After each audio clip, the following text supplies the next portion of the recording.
ខ្ញុំបករណាសូមក្រាបថ្វាយបង្គំ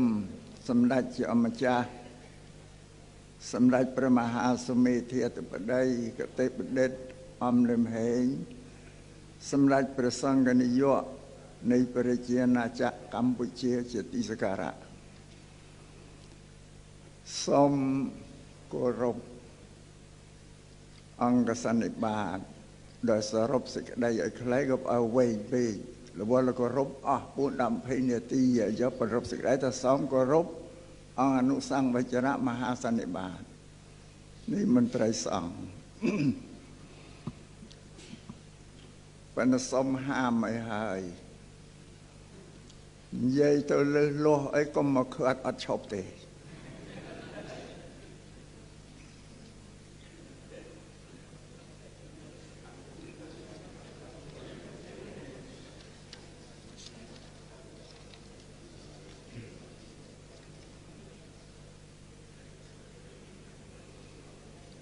ជាបឋមនឹងខ្ញុំករណាអាត្មាភាពសូមលើកអំពីគោលដែលត្រូវបរិយាយអธิบายគោលនឹងគឺវប្បធម៌ពុទ្ធសាសនាថេរវាទនៅកម្ពុជា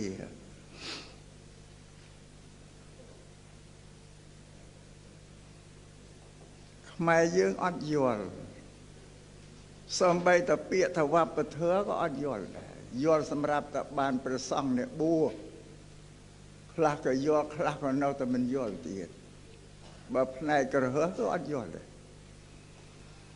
ពាក្យថាវប្បធម៌នេះប្រែជាខ្មែរថាវប្បៈប្រែថាការបណ្ដោះការព្រោះការសាម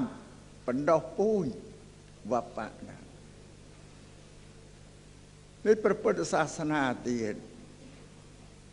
ក៏មិនយល់ភាសាបាលី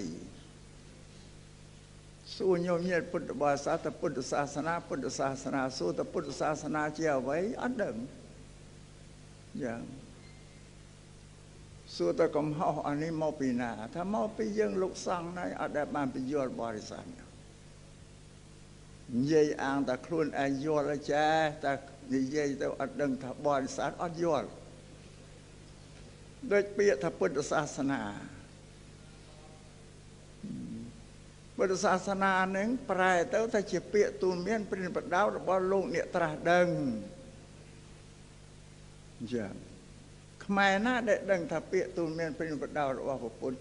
បើនិយាយថាពុទ្ធសាសនានិយាយគ្រប់តែគ្នាਪਰអត់យល់អាស្រ័យនេះបានបច្ចុប្បន្ននេះខ្ញុំកណាអាត្មាភាពមុននឹងជូនសែលប្រទានសែលដល់ញោមញាតិពុទ្ធបរិស័ទតែងតែអធិប្បាយខាងដើមថាសែលនឹងជាទីពឹងខាងដើមរបស់មនុស្សជាគ្រឿងលម្អទី1របស់ពុទ្ធសាសនា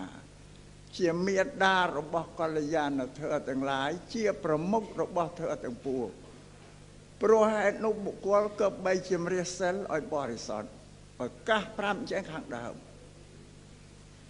បានឲ្យទៅឲ្យសែលទៅបញ្យល់យកខុសគេតែម្នាក់ឯង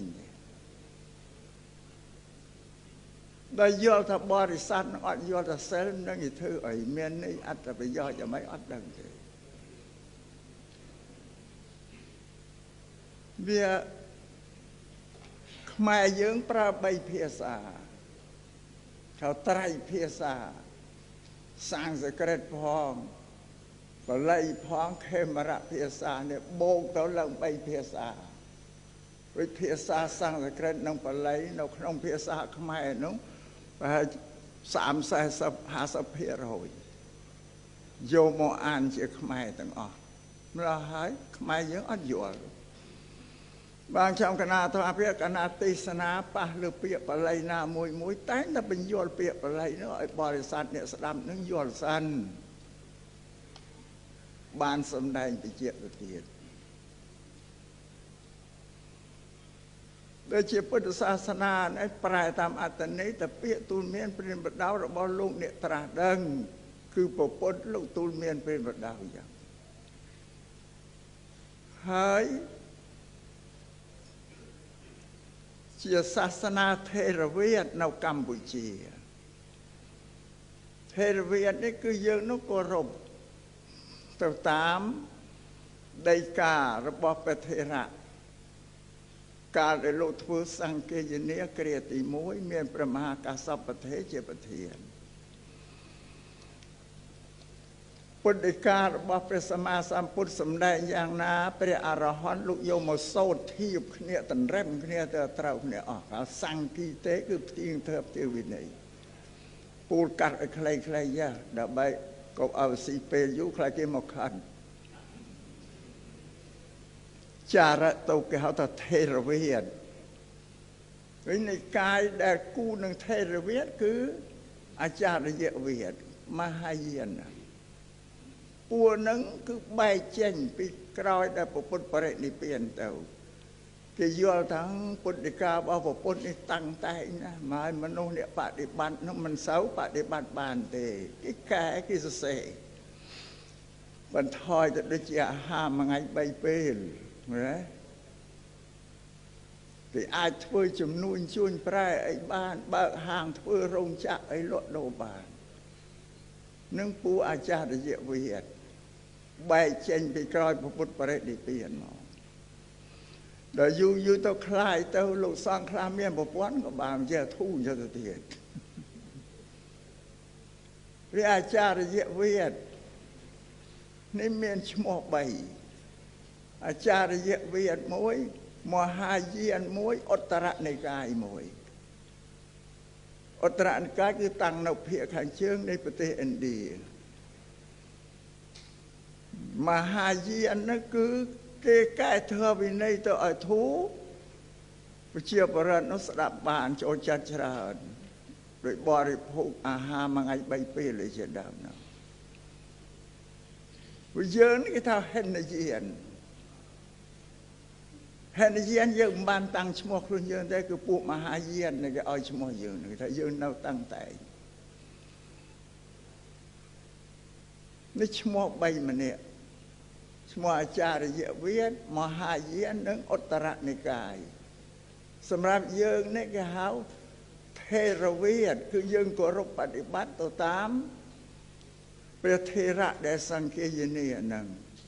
គឺលោកកត់ត្រាពុទ្ធដីកាមិនអោយលើសមិនអោយខ្វះទេព្រះពុទ្ធសម្ដែងតែណាគឺប៉ុណ្ណារួចនឹងហេនយានឈ្មោះទី2ហើយ3ទាគណៈនិកាយព្រោះនិកាយតាំងនៅភាគត្បូងប្រទេសឥណ្ឌាហ្នឹងអានឹងឈ្មោះមាន3អញ្ចឹងពួកយើងក៏រំទៅតាមពុទ្ធដីកាព្រះថេរៈដែលបានសង្ឃេយនា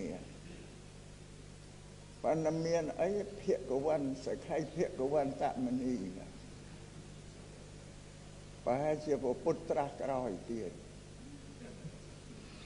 គឺថាព្រះសង្ឃយើងនេះទំងន់ប្រជាពលរដ្ឋបរិស័ទគេទេគេនិយាយថាចឹងអុយបត្រៃបិដកគឺបត្រៃបិដកមិនគ្រប់ទឹកវាយប្រហារដល់ពុទ្ធហ្មងវាមានអ្នកដែលមិនយល់មិនស្គាល់ពុទ្ធសាសនាខ្លះក៏យល់ស្ដាប់បានអូជឿព្រះសង្ឃយើងអ្នកបួសនោះក៏មានទៅជឿពួកហ្នឹងដែរវាពិបាកចឹងនេះជាអ្នកជាតិជ្រែកបំបែកពុទ្ធសាសនាធ្ងន់ណាស់ថាព្រះសង្ឃនាំឲ្យទម្ងន់ដល់ប្រជាពលរដ្ឋវិបត្តិបិដកមិនគ្រប់ទឹកពីក្នុងពុទ្ធសាសនារតនត្រ័យ3គឺពុទ្ធពធប្រសង្ឃគេវាយបហាប្រសង្ឃទៅហើយតែយើងបានអីជារតនៈណាវាយបហាធ្វើពុទ្ធថាមិនគ្រប់ទឹកទៅហើយតែបាននៅរតនៈអត់បាននេះគេនឹងរំលាយទាំងអស់តទៅមកនេះខ្ញុំណាសំទូលយ៉ាងចំណាំមានទេសនាឆ្លើយតបទៅខ្លះនឹងសក្ខីភិក្ខវន្តណា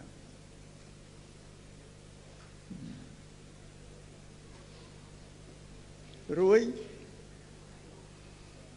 វប្បធម៌របស់ពុទ្ធសាសនានេះគឺព្រះអង្គសាបព្រោះពីសិលសមាធិបញ្ញាណា នេះគឺវប្បធម៌របស់ពុទ្ធសាសនាសិលសមាធិបញ្ញានេះជាធម៌ដែលយើងត្រូវប្រព្រឹត្តត្រូវបដិបត្តិធ្វើទាំងអស់ខុសពីខ្លួនយើងអត់មានទេពាក្យទូលមានព្រះបដៅគឺជាប់ទាក់ទងតែនឹងកាយវាចាចិត្តរបស់មនុស្សគ្រប់គ្នាទាំងអស់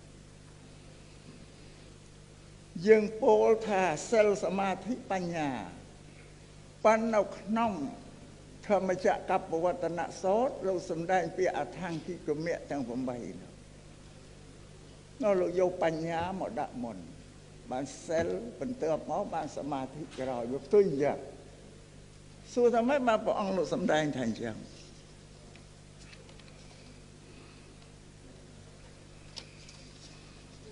ព្រោះព្រះអង្គយល់ថាមនុស្សត្រូវតែមានបញ្ញាសិនបានយល់ដឹងកិច្ចការអីទាំងអស់មកខាងក្រោយទៀតដូចជាអ្នកប្រាជ្ញលោកពោលថាប្រាជ្ញានឹងប្រសើរដូចជាព្រះច័ន្ទដែលប្រសើរជាងផ្កាយទាំងឡាយសំបីសិលក្តីសិរីក្តីធម៌របស់សប្បុរសក្តីក៏រមែងទៅតាមបុគ្គលដែលមានបញ្ញាលោកសរសើរបញ្ញា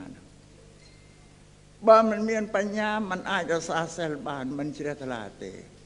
ហើយធ្វើជីវិតរបស់យើងมันឲ្យមានសេរីបានទេជីវិតមនុស្សយើងមានសេរីសុខស្ដីដោយសារយើងមានទ្រព្យធនទ្រព្យសម្បត្តិប្រើគ្រប់គ្រាន់ទាំងអស់ទើបជីវិតនឹងមានសុភមង្គលសេរីសុខស្ដីនេះប្រយោជន៍បច្ចុប្បន្នណាហើយនឹងធម៌របស់សប្បុរសគឺពុទ្ធសាសនាដែលយើងអាចទទួលយកបានព្រោះបញ្ញាណាបានជាលោកសំដែងបញ្ញាហ្នឹងខាងដើមដូចជាសមាធិថាប្រាជ្ញាយល់ឃើញត្រូវសមាសង្កប្បៈសេចក្តីត្រេះរិះត្រូវនេះតួបញ្ញាវិបានសមាសង្កប្បៈសមាវាចាសមាកមន្តៈនេះជាតួសិលសមាវាយាមៈសមាសមាធិសមាសតិនឹងជាតួសមាធិសេចក្តីព្យាយាមត្រូវធ្វើចិត្តរបស់ខ្លួនឲ្យស្អាតឲ្យនឹងដោយសារមានបញ្ញាហ្នឹងខាងដើមដែរបានជាលោកសំដែងបញ្ញាមុនសម្រាប់ក្នុងបត្រៃបិដកលោកសំដែងថាសិលសមាធិបញ្ញាបើដល់លោកសំដែងក្នុងបឋមទេសនាលោកដាក់ថាសមាធិសមាសង្កប្បៈបញ្ញានឹងមុនអញ្ចឹងព្រោះជាប្រភពជាពលឺដើម្បីឆ្លោះមើលអីទាំងអស់ព្រះពុទ្ធសាសនានឹងជាសាសនាបញ្ញាធ្វើមនុស្សឲ្យបាត់សេចក្តីល្ងង់ឲ្យមានបញ្ញាយល់ដឹងអ្វីទាំងអស់នេះជាវប្បធម៌របស់ពុទ្ធហើយក្នុងសិលសមាធិបញ្ញាយើងពិនិត្យមើលទៅឃើញថាសត្វតែធ្វើការទាំងអស់អត់មានបន់ស្រន់អត់មានបួងសួងទេពេលមួយនោះព្រះអង្គទ្រង់សម្ដែងប្រោះអនាថបិណ្ឌិកសេដ្ឋីអនាថបិណ្ឌិកសេដ្ឋីធ្វើដំណើរចូលទៅកាន់វត្តចេតពុនទៅជួបនឹងព្រះសម្មាសម្ពុទ្ធព្រះអង្គទ្រង់សម្ដែងធម៌ប្រាប់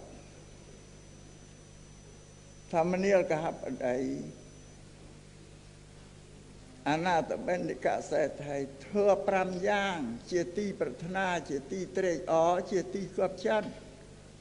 រកបានដោយក្រក្នុងលោកធ្វើ5យ៉ាងនោះដូចម្ដេចខ្លះមនាលកហបតីអាយុ1ពើសម្បល់1សុខ1យសស័ក1ឋានសួគ៌1ជាទីប្រាថ្នាជាទីត្រេកអរជាទីគប់ចិត្តរកបានដោយក្រនៅក្នុងលោកនេះមនាលកហបតីដល់ថាគាត់មិនពោលនៅការបានចំពោះធ្វើជាទីប្រាថ្នាជាទីត្រេកអរជាទីគប់ចិត្តរកបានដោយក្រក្នុងលោកទាំង5ព្រោះការបន់ស្រន់ឬព្រោះការប្រាថ្នាទេមនាលកហបតី បើការបានចំពោះនៅធัวជាទីប្រាថ្នាជាទីត្រេកអរជាទីគប់ចិត្តរកបានដោយក្រក្នុងលោកទាំង5នេះនឹងមានហើយព្រោះការបន់ស្រន់ឬព្រោះការប្រាថ្នានរណាមួយ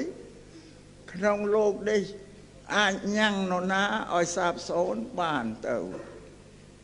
មនាលកហបតីអរិយសាវក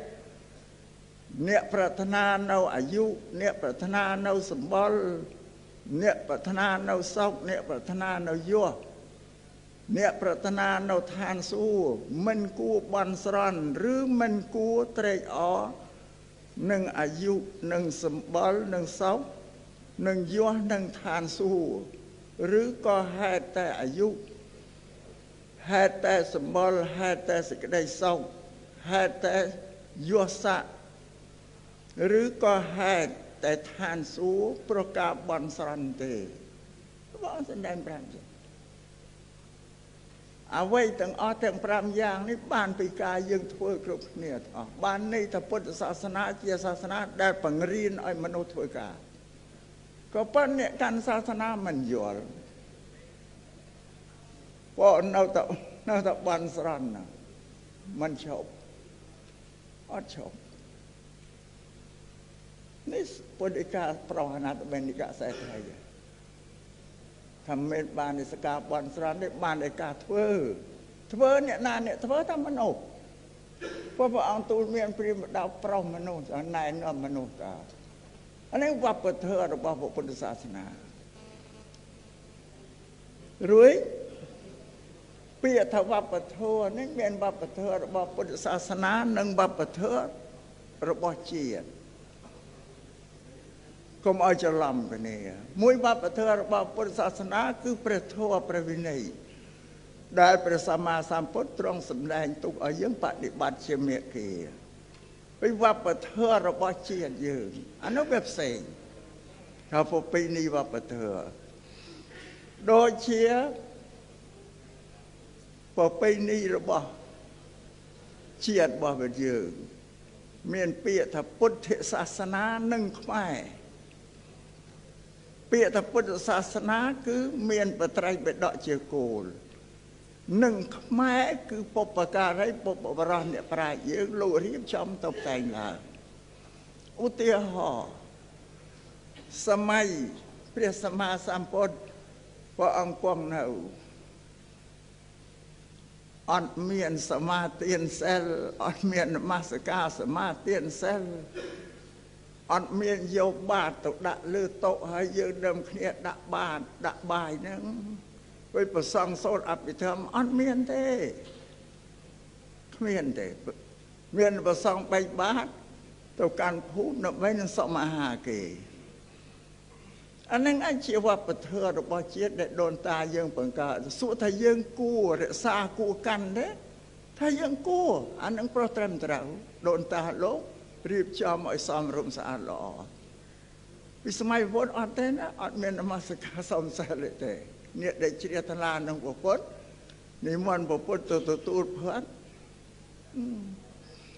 អ្នកម្ចាស់ទាននឹងគេប្រគេនខ្លួនគេអត់មាននមស្ការសមសិលទេខ្លីយ៉ាងទេបានថានៅពិធីស្មាទាននមស្ការស្មាទានសមសិលរាប់បាត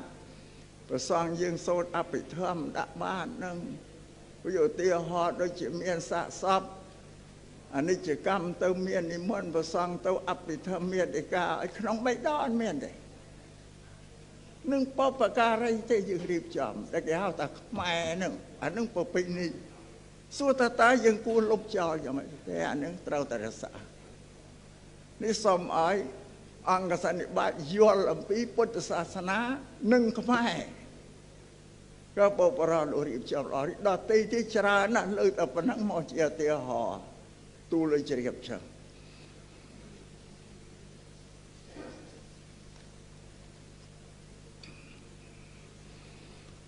អាស្រ័យហេតុនេះ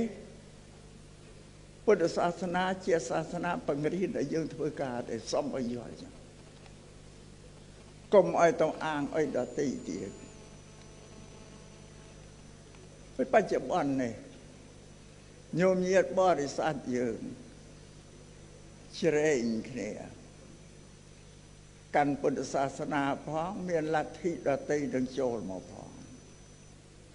ជាងគិតវាទៅជាប្រតិអញគ្នាពុទ្ធសាសនាលោកបណ្ឌិតឲ្យធ្វើការលទ្ធិដទៃឲ្យបួងសួងបន់ស្រន់ដែលប្រពន្ធលោកហាមថាអត់មានប្រយោជន៍ជឿទៅធ្វើអាហ្នឹងឯងប៉ុន្តែខ្ញុំកណាអពលយ៉ាងនេះនិយាយយ៉ាងនេះប្រកាសជាមានគេជេរទៀតហើយព្រោះអានេះដែលគេចូលចិត្តហ្នឹងគេជេរចូលចិត្តបន់ស្រន់គេជេរបើអ្នកដែលយល់ហេតុផលទៅតាមពុទ្ធសាសនាគេមិនជេរទេបើនឹងនឹងធ្វើម៉េចទៅជៀសវាងវាមិនរួច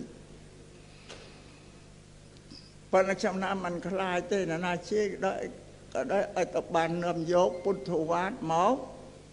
សំដែងប្រាប់ញោមញាតិបរិស័ទឲ្យយល់ពីពុទ្ធសាសនាថាជាសាសនាដែលបង្រៀនឲ្យមនុស្សធ្វើការទេហើយញោមញាតិពុទ្ធបរិស័ទគ្រប់រូបអត់ខ្ញុំណានិយាយទៅតែតដែលទេសនាថាពុទ្ធលោកមិនបានឲ្យតម្លៃទេវតាទេខ្ញុំណានិយាយថាអញ្ចឹងព្រោះទេវតាជាផលមនុស្សជាហេតុណាលោកកែហេតុណាបើមានមនុស្សធ្វើស្ទៀនធ្វើសិលរសាសិលតែទេវតាក៏អត់មានខ្ញុំណាបញ្យល់អញ្ចឹងថាលោកបានគិតទៅពីផលគិតពីហេតុកែមនុស្សហ្នឹងប្រពាក្យថាប្រពុតគឺលោកអ្នកទូលមានព្រានបដៅមនុស្សឲ្យប្រព្រឹត្តល្អដោយកាយវាចាចិត្តលោកទូលមានជាឲ្យជិះវាអំពើអកុសលបាបពួកហ្នឹងឯងដែលអស់ជីវិតទៅកើតក្នុងឋានទេវតានោះព្រះអង្គយល់ទេឋានមនុស្សគេហៅឋានកណ្ដាលគេភាសាខ្មែរតែមានកណ្ដាលគឺមានលើមានក្រោមហើយលើយើងគឺឋានសួគ៌ទេវតាប្អិនបព្រំមិនទាំងអស់ក្រោមយើងគឺអបាយភូមិបានន័យថាឋានមនុស្សនេះឯងពោលតែជាកន្លែងដែលត្រូវកសាងធ្វើឋានសួគ៌ជាផលនៃការបដិបត្តិ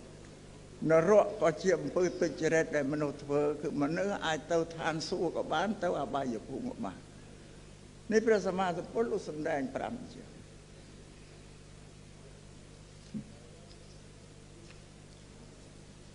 ទៅជាអ្វីដែលមិនទៅពីមនុស្ស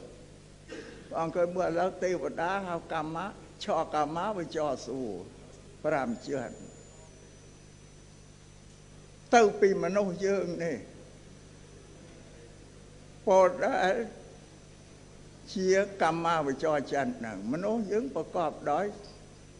កម្មគុណ5រូបសម្លេងក្លិនរសសម្ពើអីគេថាកម្មវិចរដល់អស់ជីវិតទៅកើតជាទេវតាក្នុងឋានសួគ៌ថាឆកម្មវិចរសួរអានោះមនុស្សហើយបើបន្ទាប់ទៅទៀតព្រំគឺមនុស្សដែលចម្រើនសមាធិអប់រំចិត្តរបស់ខ្លួនឲ្យប្រព្រឹត្តទៅក្នុងរូបឈានឈានទី1ទី2ទី3ទី4ទី5អស់ជីវិតទៅកើតក្នុងឋានព្រំមានរូប6ដណ្ដប់ជាន់ចិត្តទី3អរូបាវិចរចិត្តឬអរូបាវិចរកសលអាឈានលោកដែលចម្រើនសមាធិលោកមិនយករូបមកជាទីសម្គាល់ទេយកអរូបយកអាកាសទៅទីរហូតមកបរិកម្មដល់សម្រាប់ឈានទៅគេអរូបឈានពួកនឹងដល់អស់ជីវិតទៅកើតក្នុងឋានព្រំអត់រូប4ជាន់ព្រំមានរូបអត់រូបគឺបូកព្រំមានរូប16ជាន់អត់រូប4ជាន់បូកទៅ20ជាន់មកអង្គមើលមកទៅពីមនុស្សទាំងអស់ព្រះសម្មាសម្ពុទ្ធជាបរមគ្រូគឺជាមនុស្សដែលលោកកតរៈចិត្តព្រះអង្គអប់រំចិត្តឲ្យអស់កិលេសស្អាតបរិសុទ្ធពុទ្ធលោកមានគុណ3យ៉ាងមួយហៅវិសុទ្ធិគុណនៃសេចក្តីបរិសុទ្ធលោកជំរះកិលេសអស់ដោយសិលសមាធិបញ្ញា ទីពីរករណាគុណនៃសេចក្តីអាណិតអាសូរដល់សត្វលោកស្មើគ្នាទាំងអស់អត់មានទាបពោះទេអ្នកមានអ្នកក្រសេដ្ឋីកបដីអីមានករណាធ្វើស្មើគ្នាទី3បញ្ញាគុណគឺព្រះអង្គមានបញ្ញាដល់ក្រៃលែងជាងមនុស្សនិងទេវតានៅលើលោកឥតមានបុគ្គលណាមួយមានបញ្ញាស្មើនឹងព្រះពុទ្ធទេនេះសូមជ្រាបគុណហ្នឹងព្រះអង្គគិតមើលមានណាទៅខុសពីមនុស្សទេវតាក៏ទៅពីមនុស្សព្រះព្រហ្មមានរូបក៏មនុស្សពុំអត់រូបក៏មនុស្សព្រះសម្មាសម្ពុទ្ធគឺជាមនុស្សទាំងអស់បាទព្រះអង្គសម្ដែងថានៅលើដីក្រោមមេឃអត់មានណាប្រកែកជាងមនុស្សទេមានតែមនុស្សនឹងឯងដែលប្រកែកជាងគេព្រះអង្គឲ្យតម្លៃមនុស្សតើពេលដល់មិនដូច្នោះយើងមិនបានដឹងច្បាស់លាស់ទៅឲ្យតម្លៃតែពួកទេវតាក្នុងពុទ្ធសាសនាមានតែមនុស្សទេដែលធ្វើបុណ្យរួចហើយឧទ្ទិសផ្សព្វផ្សាយឲ្យទៅទេវតាលោកអនុមោទនាទទួលយកផងអញ្ចឹងលោកសម្ដែងអញ្ចឹងប៉ុន្តែយើងអ្វីដែលប្រពុតលោកសម្ដែងយើងអត់យល់ទេទៅយល់តែទ្រឹស្ដីក្នុងលទ្ធិសាសនាព្រាហ្មណ៍ពីមុនមកហ្នឹងពួកខ្មែរយើងប្រែប្រួលសាសនាច្រើនណាស់ត្រឡប់ទៅលេងយូរទៅវាច្បោកច្បល់វិលវល់អស់ក្នុងរជ្ជកាលខ្លះព្រះមហាក្សត្រលោកកាន់សាសនាព្រាហ្មណ៍ប្រជាបរដ្ឋមន្ត្រីកាន់សាសនាពុទ្ធក្នុងរជ្ជកាលខ្លះព្រះមហាក្សត្រកាន់ពុទ្ធសាសនាប្រជាបរដ្ឋមន្ត្រីកាន់សាសនាព្រាហ្មណ៍វាបដូរបដិញចោលឡើងទៅវិលវល់អស់មិនដឹងឯណាក្បាលឯណាក៏ទុយទេកណានេះសូមអង្គសន្និបាតជ្រាបវាវិលវល់ចឹងវាមិនច្បាស់លាស់រួចស្មានតែខ្មែរយើងសប្តាហ៍ថ្ងៃនេះកាន់ពុទ្ធសាសនាយល់ដឹងពីពិធីកម្មអីទៅយល់ទេអត់យល់ទេគ្រាន់តែតាមទំនៀមទម្លាប់ប្រពៃណីដូនតាមកទេតែខែភ្ជុំបិណ្ឌទៅវត្តថ្ងៃភ្ជុំបិណ្ឌទៅវត្តចូលឆ្នាំទៅវត្តឬធ្វើបុណ្យទានដទៃទៀតដឹងតែអញ្ចឹងតែក្នុងអត្តន័យបុណ្យទាននោះមានលក្ខណៈយ៉ាងណាគឺអត់បានយល់ទេបាទខ្ញុំកណាចេះក្នុងធ្វើទេសនាចេះតែបញ្យល់ញោមញាតឲ្យយល់ក្នុងពិធីបុណ្យមួយហ្នឹងឲ្យបានយល់ច្បាស់នឹងបានជាពុទ្ធសាសនានឹងសូមអង្គសន្និបាតជ្រាបដោយធម្មកថានានាដែលទៅសម្ដែងធ្វើទេសនាគួរលើកយកអវាទរបស់ព្រះពុទ្ធនឹងទៅសម្ដែងប្រាប់បរិស័ទនោះឲ្យច្បាស់លាស់កុំទៅសម្ដែងបញ្ចោចបញ្ជោទៅសើញោមញាតពីនេះពីនោះទៅគឺតែអានោះលោកក៏ធ្វើទាំងអស់ទៅធ្វើឲ្យអ្នកស្ដាប់នោះវាមានសេចក្តីត្រេកអររីករាយនឹងហើយអត់បានបដិបត្តិធ្វើទេព្រោះនឹងខុសគោលហើយឧទាហរណ៍នៅក្នុងប្រកាសនីយបត្រចៅអធិការវត្តក្នុងនោះឃើញសរសេរដាក់ថាព្រះចៅអធិការវត្តដឹកនាំបរិស័ទគឺមានបត្រៃបិដកជាគោលយកបត្រៃបិដកទៅផ្សព្វផ្សាយដឹកនាំបរិស័ទព្រោះដល់តាមពេទ្យទៅអត់ទៅយកតែពិធីផ្សេងឯណាដែលអត់មានប្រយោជន៍នោះមកដឹកនាំដល់បរិស័ទនឹងនិយាយពីពុទ្ធសាសនាខ្ញុំណាសូមបញ្ជាក់តែអំពីពាក្យថាវប្បធម៌ពុទ្ធសាសនាឲ្យបានយល់ទៅពុទ្ធឧស្សាហ៍ប្រុសអីថាវិធីសាស្ត្រប្រុសដាំដុះពុទ្ធឲ្យយើងធ្វើការអត់មានឲ្យធ្វើឲ្យខុសពីនឹងទេធ្វើការដោយកាយដោយវាចាដោយចិត្តមានតែប៉ុណ្្នឹងឯងតែធ្វើឲ្យខុសពីនឹងមិនមែនពុទ្ធសាសនានឹងសូមឲ្យជ្រាបចឹង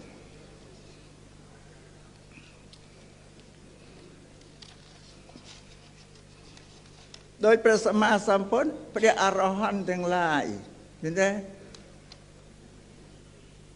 មានគាថាបាលីថាសីលេនវិតកមន្តੰបរិយុទ្ធੰសមាធិនាបញ្ញាយៈអនុសយੰឈិនទាំងបតនិព្វានមុត្តមੰថាអ្នកប្រាជ្ញទាំងឡាយលូតលះបង់កិលេសក្រោធក្រៀតនឹងដោយសិលและបដិបត្តិក្នុងសិលកិលេសជាកណ្ដាលនឹងត្រូវលះបង់ដោយសមាធិកិលេសជាល្អិតនោះត្រូវកម្ចាត់ដោយបញ្ញាទាំង3នេះព្រោះដើម្បីរួចចាកទុកទៅកាន់ព្រះនិព្វានបានហ្នឹងជាអថង្គិកមៈជាអរិយមគ្គដែលព្រះអង្គទ្រង់សម្ដែងវិដល់យើងព្រះសង្ឃយើងសពថ្ងៃអត់បានយកគោលធម៌ទៅសម្ដែងទូលមានពីបដៅបរិស័ទចាសម្ដែងពីណាពីណីទៅពេញទឹកពេញដីយុទ្ធសាស្ត្រតែបសក់បញ្ចើចបញ្ជោវាខុសវាប្រឆាមេគារបស់ព្រះពុទ្ធហ្នឹងនេះខ្ញុំណាសូមទូលអញ្ចឹងនេះជាវប្បធម៌របស់ព្រះពុទ្ធសាសនាវិញដូចខ្ញុំកណាអាត្មាភាពនេះតែតែប្រកាសប្រាប់ព្រះសង្ឃទូទៅថាខ្ញុំកណានេះមកពីស្រុកក្រៅលំនៅជនបទទេមិនមែនរាជធានីទេប្រកាសថាអញ្ចឹងដើម្បីឲ្យព្រះអង្គស្គាល់វិញអ្នកជនបទនេះចេះអីដឹងអីបណ្ណានិយាយទៅគេអត់ស្ដាប់គេអត់ស្ដាប់ទេគេវាយប្រហារបៀតបៀនតេះដៀលមកគ្រប់តែខ្ញុំកណានិយាយនឹងឯងមកពីថាខ្ញុំណាអ្នកស្រែអត់មានតម្លៃអីទេ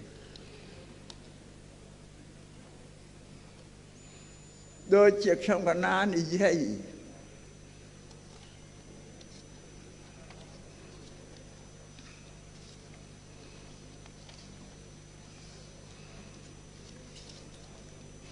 ថាអំពីការចម្រើនព្រះបរិត្ត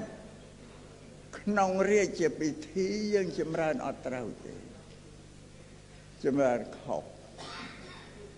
មានគេវាយប្រហារខ្ញុំណាថាខ្ញុំណាយកទំនៀមទម្លាប់សៀម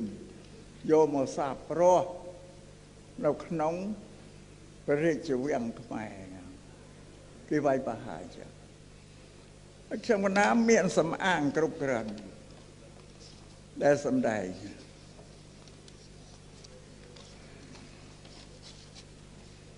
នេះនៅក្នុងកម្ពុជាសូរិយាលេខ52ឆ្នាំ1998នេះមាននិយាយអំពីការចម្រើនព្រះបរិត្តថ្វាយព្រះពោធិ៍ឲ្យព្រះមហាក្សត្រមាននៅណាខ្ញុំណាបង្ហាញនៅគេបញ្ជាទៀតព្រោះនេះមាននៅក្នុងមហាធម្មសាស្ត្រដែលមហាបាសិកាសុខអ៊ីមបានបោះពុំផ្សាយនោះក៏មានរាជពិធីនៅហ្នឹង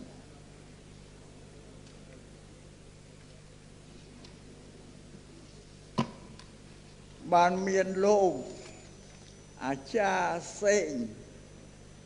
សេងខៀងហ្នឹងសេងខៀងហ្នឹងមានប្រកាសណាអណាស្គាល់អាចារ្យសេងខៀងតាមខ្ញុំណាដឹងថាដូចជាមន្ត្រីក្នុងក្រសួងការងារផងហើយគេធ្វើអាចារ្យក្នុងបរមរាជវាំងបងវាយប្រហារខ្ញុំណាអូមើលងាយ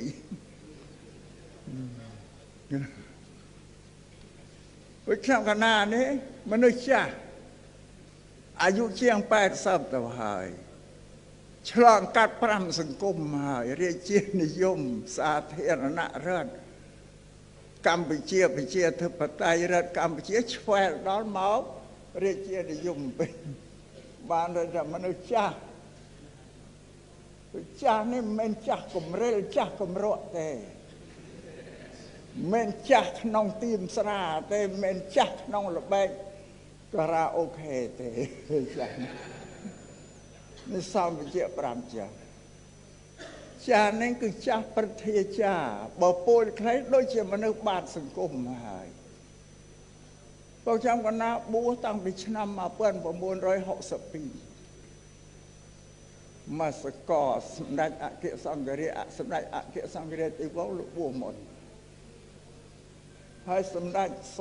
សំបរិជ្ជយន្តោសម្ដេចព្រះអភិសិរី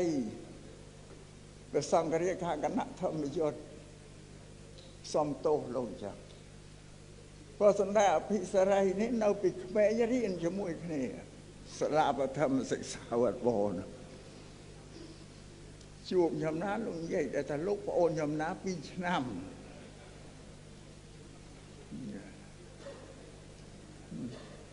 ខៀងសេកនេះគេថាខ្ញុំណាត់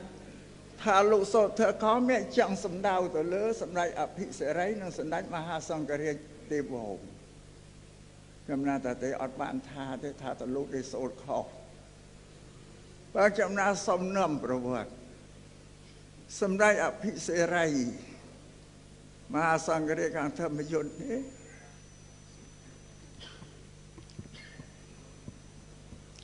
លោកប្អូនខ្ញុំណា2ឆ្នាំខ្ញុំណានិយាយលេងនោះថាមកចុះសម្ដេចត្រូវហៅណាលោកបងសម័យដែលលោកត្រង់ភ្នំនៅលោកពូឆ្នាំណាអត់បានសួរទេលោកពូនៅវត្តបច្ឆាបាត់ដំបងណាពេលសម្ដេចអគ្គសង្ឃរាជទេពវង្សលោកពូឆ្នាំ50ប្លាយហើយមុនខ្ញុំណាឧបជាជាមួយគ្នាក្នុងពេលនោះ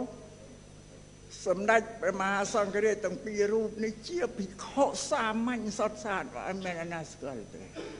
លោកអត់បានចូលមកវាំងមកអីទេអានេះនិយាយពីប្រវត្តិមិនប្រមាថមាក់ងាយទេបើរាប់ពីសម័យហ្នឹងលោកនៅជាភិក្ខុសាមញ្ញធម្មតាដែលមានណាស្គាល់អត់បាននិមន្តចូលវាំងយកអីទេទើបដល់មកសម័យនេះទៅលោកបានទទួលឋានៈរក្សាជាអគ្គមហាសង្ឃរាជទាំងពីររូបនោះទៅ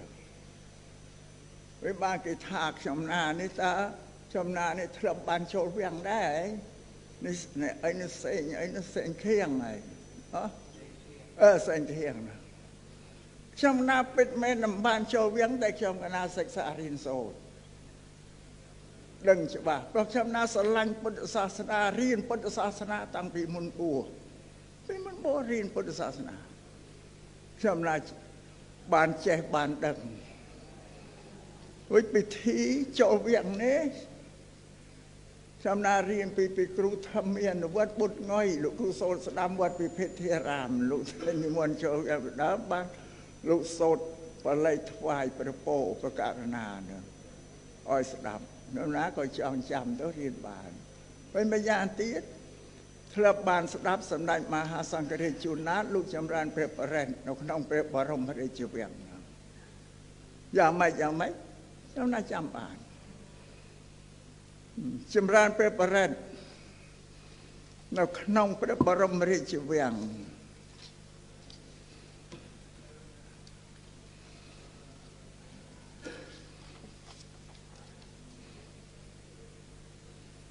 មុនដំបូងប្រធេរៈលោកប្រទានសិលចំពោះប្រការណាជាអម្ចាស់ជីវិតប្រទានសិលបាំងផ្លែតដល់សូត្របរិទ្ធអត់មានបាំងផ្លែតទេដល់រួចហើយព្រះមហាថេរមានសម្ដេចព្រះមហាសង្ឃរាជជួនណាតលោកសូត្រ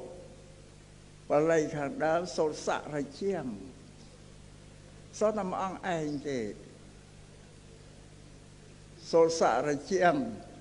សសេនាងសបញ្ថងនរិន្ទាំងបរិតានុភាវោសតិរខតោតិបរិទ្វានមេតាំងសមេតាភេតន្តាវិខតចិត្តតាបរិតាំងភេណន្តោប្រែសេចក្តីធនិកដល់ចម្រើនទាំងឡាយជាអ្នកប្រកបដោយមេត្តាចូលផ្សាយនៅមេត្តាចិត្តដោយគិតដូច្នេះថាសូមអនុភាពនៃព្រះបរិត្តរក្សានៅព្រះមហាក្សត្រជាធំជាងនរជនព្រមទាំងរាជសម្បត្តិព្រមទាំងសេនាមាត្យព្រមទាំងព្រះរាជវង្សានុវង្សសពកាលតរៀងទៅហើយកុំមានចិត្តរាយមាយចូលសូត្រនៅព្រះបរិត្តនេះដាស់តឿនព្រះសង្ឃដែលទៅសូត្របរិត្តឲ្យតាំងចិត្តមេត្តាបានសូត្រមកសមន្តាចក្រវាលេសូតមកទៀតលោកសូត្រភ្ជាប់ទាំងអស់បើសូត្រពិធីប្រជាបរិត្ត គឺសូត្រតែសមន្តាចក្រវាលេសូត្រេហើយព្រះសង្ឃទេលោកសូត្រនឹងថ្ងៃអាចារ្យដណ្ដើមយកធ្វើលោកទៅសូត្រមានអាចារ្យខ្លះគេសូត្រសមន្តាដែរពេលសកេកាមេនេះព្រះសង្ឃទេលោកត្រូវសូត្រប៉ុន្តែអាចារ្យដណ្ដើមយកទៅសូត្រអាចារ្យបើយកទៅសូត្រក៏សូត្រចាំសូត្រក្នុងពិធីខ្លួនបួងសួងឲ្យទៅយកសូត្រដល់មកសូត្រប្រកាសឲ្យព្រះសង្ឃសូត្របរិទ្ធខ្លួនអ្នកសូត្រសកេអញ្ជើញទេវតាមកវាខុសថាពាក្យឯណាដែលជាពាក្យព្រះសក្យមនីដល់ប្រសាទឲ្យយើងនឹងសូត្រឥឡូវនេះគឺព្រះសង្ឃហ្នឹងឯងលោកអ្នកទាំងឡាយដល់ចម្រើនចូលស្ដាប់នៅប្រធើដោយសេចក្តីគោរពប្រែតចា៎បានធ្វើសកេត្រូវព្រះសង្ឃដល់លោកសូត្របើវាជាប្រពៃណីទៅចេះតែធ្វើតតាមគ្នាទៅអត់បានគិតគូរអីទេដល់យើងចាប់ផ្ដើមនិយាយគឺថាយើងលុបបំបត្តិប្រពៃណីពីបុរាណប្រពៃណីបុរាណមិនចេះតែត្រូវឯណាកន្លែងខ្លះខុសយើងមិនគួរកាន់យកបានគេថាបុរាណมันមានបុរាណអាចារ្យនិងបុរាណកតេបុរាណអាចារ្យបុរាណគម្ពីរដីកាបត្រៃបិដកបុរាណកតេគឺគំនិតរបស់មនុស្សទេយល់ឃើញតែចេះសមចេះតែធ្វើទៅអានឹងមានត្រូវខ្លះខុសខ្លះมันគួរកាន់យកទេនេះខ្ញុំកណាទូលចឹងនេះបានថាព្រះបរិត្តនៅក្នុងវាំងគឺបាត់បង់ហើយគេថាខ្ញុំកណានេះយកមកគេថាមន្ត្រីសង្ឃពេញមួយប្រទេសកំពុងតែដកកចំហប្រឹងមាត់ស្ដាប់នៅម៉ោងចិត្តឆាន់ហើយនិយាយពីអាចថ្ងៃនោះកណានិយាយពីអាចារ្យនឹងតែឆ្កែនឹងអាចញាក់នឹងសាច់លោកសង្ឃនឹងសូមហ្នឹងគេថាខ្ញុំណាយកពីអាចមកនិយាយប្រសឹងលោកចិត្តឆាន់ហើយខ្ពើមឆ្អើមឆាន់បាននេះស្ដីសៀងខេងសៀងខេងសេងខេងសេងខេងណាវាគួរតែសេងខៀងនឹងគួរតែគិតពិចារណាខ្លួនអាយុប្រមាណហើយពូបានប្រមាណឆ្នាំរៀនបានប្រមាណវាយប្រហាខ្ញុំកណាដែលជាមនុស្សចាស់បងគិតមើលនិយាយថាមហាថេរដែលសម្ដេចទើបនឹងឡើងសម្ដៅទៅលើអង្គណាបច្ចុប្បន្នអ្នកតាំងធ្វើបរិត្តនៅក្នុងវាងគឺសម្ដេចព្រះអភិសិរិយគុណសុគន្ធធាធិបតីគណៈធម្មយុត្តឬលោកចង់ថាពីមុនបើពីមុនគឺសម្ដេចអគ្គមហាសង្ឃរាជាធិបតីគណៈមហានិកាយជាឪពុកមេគេបញ្ជាក់ថាជាមេចង់ថាឲ្យអង្គណាបើគាត់គេសួរថាចឹងព្រោះសម្រាប់សម្ដេចទាំងពីរអង្គខ្ញុំណាននាំអតីតនីតិហើយសម័យនោះលោកជាភិក្ខុសាមញ្ញធម្មតាទេដែលមាននរណាស្គាល់បងទើបដល់មកសម័យទេដែលលោកបានទទួលឋានន្តរស័ក្តិជាធំចំណែកនិយាយនេះមិនមែនប្រមាថមាក់ងាយលោកតែបើលើករឿងនីតិឲ្យដល់ឲ្យយល់ការចម្រើនព្រះបរិត្តនៅក្នុងរាជដំណាក់ខ្មែរនិងរាជសំណាក់សៀមគឺមិនអាចដូចគ្នាទេរឿងអីបានជាចង់ឲ្យរាជសំណាក់ខ្មែរធ្វើតាមរាជសំណាក់សៀមលំអាននិយាយថ្លាថ្លែងមកទាំងនេះ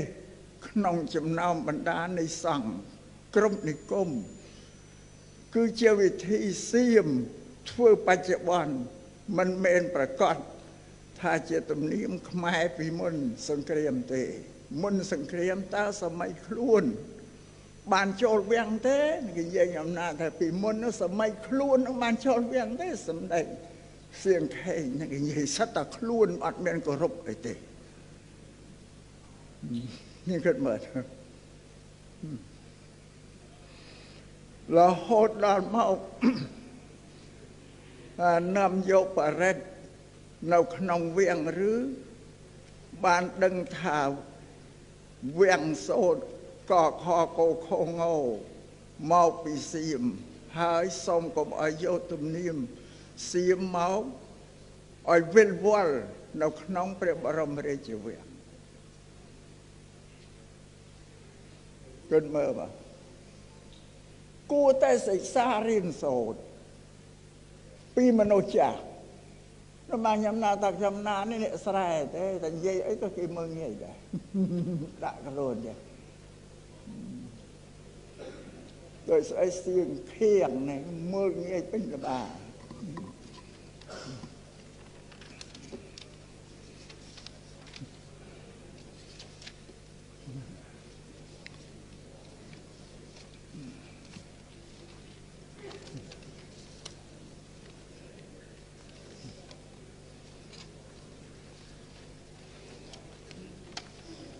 ខ្ញុំកណាបានណែនាំប្រសងវត្តអទ្វីខេត្តសៀមរាបណាពួកបដិបទាការដែលបដិបត្តិបូកវាប្រះចាកពីពុទ្ធសាសនានឹងឆ្ងាយណាដូចបួសសាមណេរអត់មានជាពោទេមានតែសម្ពត់ងូលណាពួកការលោកសូត្រធ្វើសំនៀងសៀមទាំងអស់ណាស់សប្តាហ៍ថ្ងៃដែរខេត្តសៀមរាបមិនមែនតែវត្តអទ្វីទេមានវត្តក្នុងស្រុកពូ7 8វត្តទៀតនៅតែសូត្រតាមសៀមយ៉ាងហ្នឹងវិញមិនអ្នកឯណាអនុគន្ធស្រុកនឹងឯនាំគេសូត្រអនុគន្ធស្រុកពូថាលោកសូត្រតាមបុរាណគ្រូរបស់លោកកំបិតមកពីមកចូលយើងលោកសូត្រតាមយើងវត្តលោកសូត្រតាមសៀមទាំងអស់ថាបុតអញ្ញេចំនៅមិនបាច់ចាំបញ្ឆិតបញ្ឈៀងអីទេ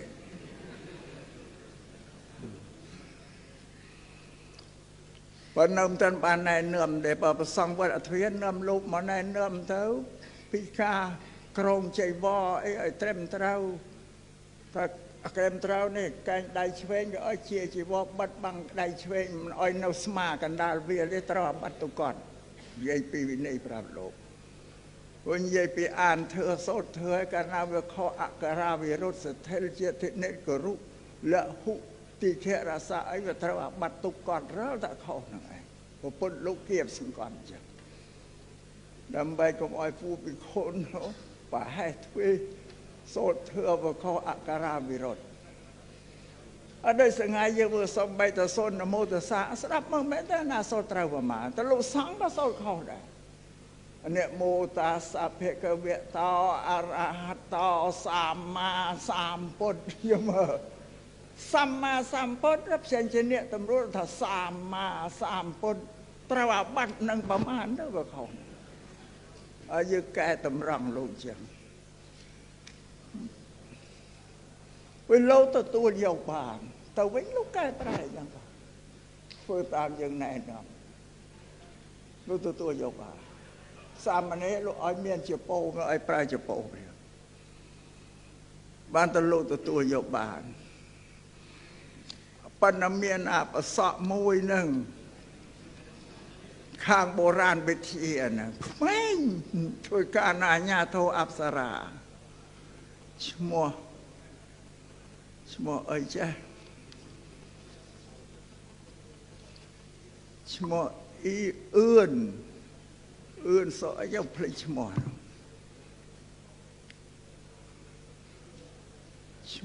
អឿនវិបុលសុខំបុរាណវិទ្យាគឺថាកណាគេថាខ្ញុំណានេះគៀបសង្កត់ប្របាត់វប្បធម៌បុរាណអីបានតាំងចេះតិចពេកវាយបហាឯងបង្ហោះ Facebook ពេញណាពេញណៃវាមិនដឹងថាវប្បធម៌ពុទ្ធសាសនាផ្សេងវប្បធម៌របស់ខ្មែរផ្សេងវាអត់យល់ទេបាទខ្ញុំណាហៅទៅក៏ទូលមាន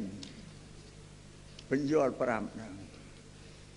ថាអាយុរបស់អញនេះច្រើនជាងប្រហែលសកលតាអញបងឪឲ្យទៅទៀតហ្នឹងអីអាខ្លួនឯងចេះបន្តិចកំពេចឡើងតម្កើងខ្លួនស្ទើចិនស្ទើយួនស្ទើពាក់ដួនស្ទើពាក់ដួនស្ទើបាំងឆាត់ណាសិក្សារៀនសតតទៀតមិនទាន់ចេះគ្រប់គ្រាន់ទេព្រោះអាមនុស្សអញ្ចឹងទៅនៅក្នុងពួកក្រុមណាយូរទៅមើលងាយគេទាំងអស់វាថាវាចេះណាស់ដឹងណាស់តែខ្ញុំណាហៅទទួលមាននៅក្រុមអាជ្ញាធរអប្សរាព្រោះអានឹងធ្វើការក្នុងវត្តបោនឹងឯង ទៅសម្អាតរូបគំនូរនៅក្នុងវត្តបោសម្អាតជាងនោះបងគិតមើលមកបារោះអានឹងចំបានអត់បានហៅវាមកទូលមានបើប្រើសម្ដីខ្លាំងដែរប្រើសម្ដីរាជវិទ្យាទៅលើវានិយាយឯងអញអីបាននិយាយសម្ដីអបណ្ឌិតទេនេះពីរឿងដែលគេមើលងាយហ្នឹងបានអាស្រ័យហេតុនេះខ្ញុំកណាសូមថ្វាយអង្គមសម្ដេចព្រះសង្ឃគណៈយុជាបិតាសង្ឃគួរអាស្រ័យតេតងយ៉ាងណានឹងព្រះបរមរាជវាំងដើម្បីរៀបចំសូត្របរិត្តឲ្យបានត្រឹមត្រូវតាមប្រវេណីរបស់យើងវិញព្រោះព្រះមហាក្សត្រដែលលោកក្រុងរាជក្រោយក៏លោកនៅក្មេងណាលោកអត់ដឹងទេហើយតាមតែអាចារ្យដឹកនាំទៅបើសិនយើងទូលលោកអីទៅលោកអាចយល់ព្រមលោកមិនទៅទឹងតែងទេ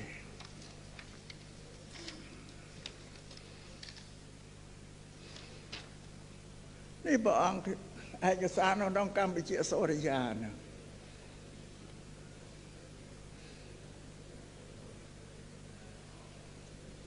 នេះបល័យថ្វាយពពោរចាប់ហើយព្រះមហាថេរលោកចាប់ផតានមោទនីហើយផតានមោទនីក្នុងរាជពិធីមិនដូចយើងហ្នឹងទេអិច្ឆតាំងបតិតាំងតមាំងនោះ2ដងកប្បាចន្ទោបណរសោបងអង្គម្ដងមកចាប់ពីដើមទៅទៀតដល់ពីដើមកប្បាមនីជោតរសោយថា2វាអត់រួមនេះទេបានអនុថែលោកទទួលសពិតយោទៅព្រះសង្ឃទាំងអស់ក៏សូត្រព្រមនេះទៅបែបបន់ចឹងដល់ចាប់ផតានមោទនីហើយប្រធេរៈលោកសូត្រថ្វាយពពោអតិរេកថាអតិរេកវាសតាំងជីវតោអតិរេកវាសតាំងជីវតោអតិរេកវាសតាំងជីវតោទីខាយុកោហតោអរោគោហតោសុគតោហតោបរមិន្ទមហារាជណោសទ្ធិកិច្ចੰសទ្ធិកម្មੰសទ្ធិកម្មੰជាយ៉ាងនិជោសទ្ធិកម្មੰសទ្ធិកិច្ចੰសទ្ធិកម្មੰសទ្ធិលាភោជាយោនិចੰបរមិន្ទមហារាជវិរសភវតុសពតិលោកសូមថាសូមថ្វាយព្រះពរអនុថែចាប់ភវតុសពទៅដងទៅលោកទៅមានបែបមានបន់នេះនៅក្នុងទេសនាវត្តមានឯកសារច្បាស់លាស់បានសូមឲ្យសៀងខេងហ្នឹងធ្វើការក្នុងក្រសួងផងគួរតែមេនោះប្រមានខៀងសេងនឹងផងឯកឧត្តមដែលជាប្រធានថានៅក្នុងក្រសួងការងារសូមឲ្យទូលមានពីម្ដៅផងមិនមែនចេះតែឯងទេនេះសូមផ្ដាំទៅខៀងសេងហ្នឹងបើបានស្ដាប់ហើយពិចារណាគិតមើលនេះខ្ញុំណាសូមឆ្លើយតបនឹងសៀងខេងប៉ុណ្ណាហើយខ្ញុំកណាជាមនុស្សតែគេមើលងាយតែនិយាយរឿងអញក៏គេមើលងាយដែរគ្រប់តែរឿងមកវាថាពីអ្នកស្រែបាទខ្ញុំណាជាប្រកាសប្រាប់ថាខ្ញុំណាអ្នកស្រែទេ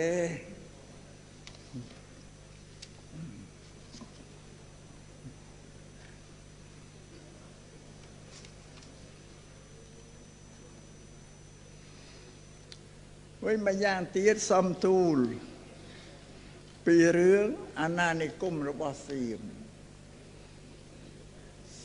នេះត្រួតត្រាគ្រប់គ្រងខេត្តសៀមរាបនិងខេត្តបាត់ដំបងច្រើនណាស់ណាអាណានិគមសៀមខេត្តសៀមរាបខេត្តបាត់ដំបងនេះមិនដែលទទួលយកច្បាប់ទន្លប់អីពីរាជការពីភ្នំពេញអត់មានទេគឺទទួលយកតែពីសៀមទាំងអស់ហើយនៅខាងបាត់ដំបងមានលោកធីសាកថាថនឈុំជាស្ដេចក្រាញ់នៅសៀមរាប មានលោអង្គរយ៉ែមអង្គរមួងអង្គរអ៊ឹមអង្គរថាប់គេតែងតាំងពីបកកមកស្ដេចត្រាញ់ណែពួកនឹងមានអំណាចកាប់បានសម្លាប់បានអត់មានទៅណាទៀតទេនៅក្នុងនោះលោកថាថនដូចគ្នាសៀមរាបដូចតែគ្នា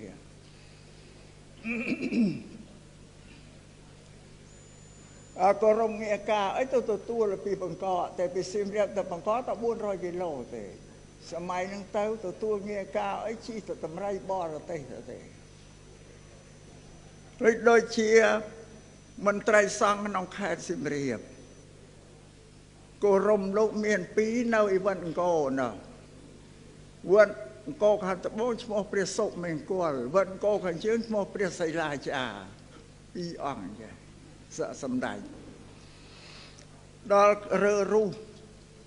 មករៀបចំទីក្រុងថ្មីនៅសៀមរាបគេសរុបព្រះសុមង្គលសីលាចារហ្នឹងតែមួយរូបគេយកនាមទាំងពីរមកបូកគ្នាក៏រំងាហ្នឹងដូចជាវត្តខ្ញុំណានេះជាមេគន់បើទៅទទួលក្រមងារជាសម្ដេចដែរទៅទទួលងារពីបង្កកមកងារជាសម្ដេចព្រះសុមង្គលសីលាចារធម្មធរាមហាមង្គលវិមលសេដ្ឋាកម្ពុជាសាសនវង្សរាជាគណៈវត្តរាជបោស្រុកនគរសៀមរាបនេះក្រុមងារគេតាំងមកសៀម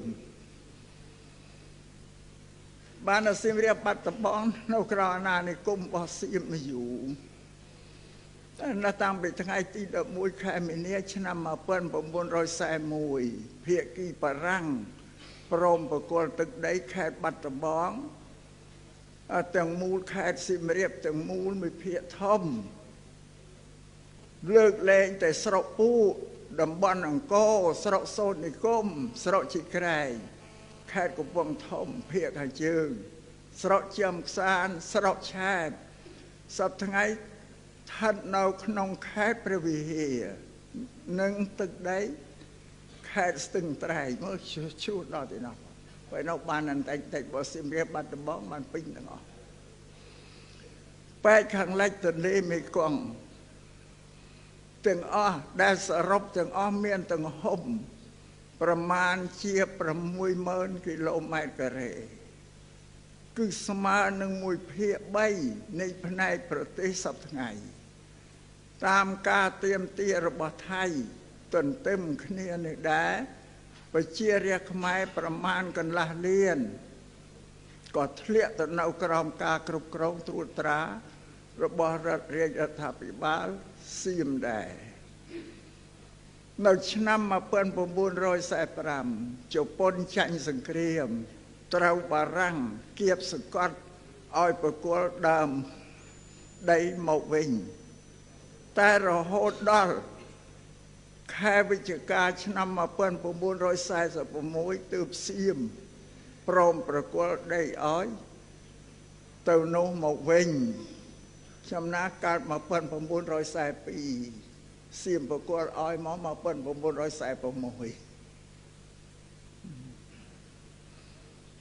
ណាវិញនៅក្រោមអាណានិគមសៀមទាំងអស់ត្រួតត្រាបានជាប្រសង់នៅបាត់ដំបងនិងសៀមរាបសូត្រធ្វើសៀមទាំងអស់សំបីតែឃ្លុំទៀតក៏ឃ្លុំសៀមដែរឃ្លុំរំដៃបានឃ្លុំដូចយើងសប្តាហ៍ថ្ងៃទេយកឃ្លុំសៀមគៀបឃ្លៀកវត្តបោខ្ញុំណាហ្នឹងពីមុនមិនឃ្លុំគៀបឃ្លៀកដែរខ្ញុំណាពូ1962ឃ្លុំគៀបឃ្លៀកដែរសម័យហ្នឹងវិវត្តរាជបោនឹងហើយនៅក្រោមអាណានិគមសៀមដូចតែគ្នាយ៉ាងឯងសូត្រធើក៏សូត្រអច្ឆមេយាវន្តាក៏វន្តាអធិនាថានាវេសូត្រសៀមទាំងអស់តែលោកគ្រូប្រសពសមុគន់សមុអនុគន់ហ៊ីងម៉ៅទេលោកកែប្រែពេលលោកកែប្រែលោកប្រាប់ញោមញាតបរិស័ទដែរមុនថ្ងៃសែលលោកថានិយាយតាអើយអាត្មាអោយសែលជាភាសាខ្មែរហើយកែប្រែឈប់អោយសៀមហើយលោកប្រកាសจะខ្លាចនិយាយតាប្រតិកម្មបើនិយាយតាពេលនោះអីគោរពលោកគ្រូ phải tôi mình ai thế để con mà cha sắp ở tây thà làm ai trem trao con đi mòn cho nhầm nào ở trên tường thế bán lúc cái prai mò chia mày từng lúc cái prai màu rồi lúc cũสมุกวนหิมเอาไอ้ลูกอ้อยเรียนทำเมียมันก็ลูกประกาศสลามุยเรียนทำเมียนังวัดโบนเอาสลาอะไรแล้วลูกตัวโยมดอกวัดดอกตีที่อัดแต่หนาวตะระบังยังไงด้วยเปรกรู้สมุกวนสมุอนุกวนหิมเอานี้ลูกเชี่ยอปเชียเพื่ออปเชียผมบูดดอนตะวัดบาลังเรียงไส้สระปูน้องวัดไหนนี่วัดพระองค์ตรองวัดพระเลิศวัดตะกรรมวัดเนี่ยมรุษสัตว์อปเชียหิมเอาแต่ผมพูดทั้งออกเลยจ้ะปันแต่ลูกกายแปรแต่วัดตีที่อันเมียนกายแปรเนาแต่ได้หลอดอนมาไปเจ็บบอลเนี่ยดอนยมนาเนื้อไม่เต็มเต้าเต้ากิทางยมนาตัวเกียบสกอตลูกชอบพระสัมมาสัมพุทธลูกเกียบสังกัดเดตาคืนไอ้ต่างชมนาลูกเกียบสังกัดดอกปูปีโคหนุดอยเธอดอยวินัยนั่นไงองยมนาในน้ำลูกไอ้เต็มเต้าตัวตามเธอวินัยวับเธอระบบพระพุทธศาสนาเตในยมนาสมตูนจังพอสมัยอังลูกตัวโยบาไนโดยวัดอรัญซาโกวัดอ้อยโยบาตัวลูกตัวโยเพลียมโดยวัดอรัญซาโกวัดลูกเชนกราวันได้คลุมเน่กรองดาวปิงสระปิงภูมิก็หาลูกมาในน้ำเต้ายัยปราปีวันนี้ลูกตัวโยบานเต้าลูกคลุมตัวเตียงสามาเน่เตียงปิโคคลุมตัวเว้นเอาอับไปเทิมขมอยอับไปเทิมน้ำเพลาหนึ่งก็กรองได้ยังไงทำมันเต้าเต้ปีประเทศปีจ้าลูกเปียสังกระไดขนมเว้ยลูกก็วัดวัดปนตรุงสังกัดแล้วลูกคลุมใจวอสังกัดไปกล่าวนุตาโยไตรไปเด้อนะเอาได้ยืมหมดเพื่อนใช้เวทสันเดลครูนกันดาวเวียได้อัดรุยเปียบัดเตรับไปบอลลูกสังคมลูกตัวโยบาทพอพยายามอันเนี้ยโบราณวิเชียรไว้ไอ้มาแต่เดียวจะใส่เตียบพอรามันไอ้เต้พอสั่งเราก็น้องแค่ซิมเรียบได้โซเธอซิมไอ้เจ้ามันจำนะสึงขึ้นเราจำนานนึงเป็นยอดในน้ำโลกพอไอ้พอประตูบานไว้นั่งในวันโลกไอ้มาเรียนโซเธอที่ไอ้อนุกรครองซิมเรียบเนาะไอ้ลูกมาเรียนโซเธอไอ้เราตามอักขระวิโรจน์เช่นนี้ปีสังคมจ้านะประกาศนากรบองสำนักสังกันดิฉันหาไอ้มาเรียนเธอโซสังโยตามอักขระวิโรจน์ติเขราสะเช่นนี้ตำรวจท่าแต่เราประสงมาสระขมายโซเราเนี่ยทั้งออกมาสระขมายมาโซเมื่อกี้โซเมียนจะมาเบียดเลิบกี่ดาแล้วอัตโซเราตัวเมียนโซเราได้ไปปูโบราณน้องซีเรียบนั่นน้องไปได้เอวเมโซตังโซไอวามไมโซตังนี่มันท่าพอไล่เมียนไรไปอารามแม่นะปัจจยอแล้วลูกโซตอารามบอลแล้วปัจจยอหรืออารามบอลปัจจยว่ามันจังไปทานลูกเรียนตามลูกครูลูกมาเกินเรื่องใหญ่จะเยอะก็นั่งใหญ่ทำไมลูกพระเจ้าความตูเมียนอบรมลูกเท่าแล้วดับใบลูกย้อนแต่ลูกย้อนบ้านลูกกันโยกบ้านนึกบ้านเชียขนมทางที่ก็เมื่อเราเอาจำรันปัญญามุนบ้านตัวโยกเราตีที่บ้านนั่นจำนาสมตูอย่างเป็นมายาเตี้ยยัยปีประสังขมายเติมประเทศภูมินอกไปเคยเป็นนะแต่เราพระองค์ให้มันเถิดนะโลกเตอศึกษาปฏิบัติเถิดเราภูมิลูกเตอลูกปฏิบัติตามภูมิตอนลูกตลับมาสระวิ่งลูกปฏิบัติตามขมายแล้วแต่อัดเมียนตุกรมชาวลูกเก่าไอ้ออกตามพอเป็นนี่หรือขมายอยู่พอเมียนมากรมตีดจำน้ำเยาวับเธอนังไอ้หมอจำน้ำเมียนลูกวัดโบมาอ๋องเต้าภูมิได้พอเมียนลูกนาวัดโบได้สระลูกนาเอกกระบองจ่ามันลูกไอ้เนาะ សឹងត្រៃមកវិញអត់ករុំចាំទេមកថ្វាយគុំញ៉ាំណាវាជាពោអីគេប្រាប់បែបណាមកថ្វាយគុំញ៉ាំណាថាចុះលោកឯងគេលោកសង្ឃខ្មែរមិនបានជាលោកឯងនាំបព្វធម៌ភូមិមកគេថាប្រុសភូមិគេបាននិយាយតែលោកសង្ឃខ្មែរនោះចេះជាងប្រពន្ធក្នុងវិន័យមានឲ្យករុំចើមានណាពេលលោកសង្ឃខ្មែរនឹងចេះជាងប្រពន្ធលោកនិយាយថាអញ្ចឹងបានកណាបញ្យល់ទាំងខ្មែរអត់មានអ្នកប្រាជ្ញទេលោកឯងខ្មែរមានអ្នកប្រាជ្ញលោកប្រែគម្ពីរបត្រៃបិដកគ្រប់ទាំងព្រះវិន័យបសោទាំងអស់ចោះលោកប្រែក្នុងព្រះវិន័យមិនឃើញទេឲ្យពួកអ្នកដែលបព្វជិបេក្ខៈដែលត្រូវពួរត្រូវធ្វើអីខ្លះថាមានកោសក់កោពុកមិនពុកចង្កាចិញ្ចាមអត់មានឲ្យកោទេណាសម្ដេចសង្ឃរាជជួនណានក៏លោកមាន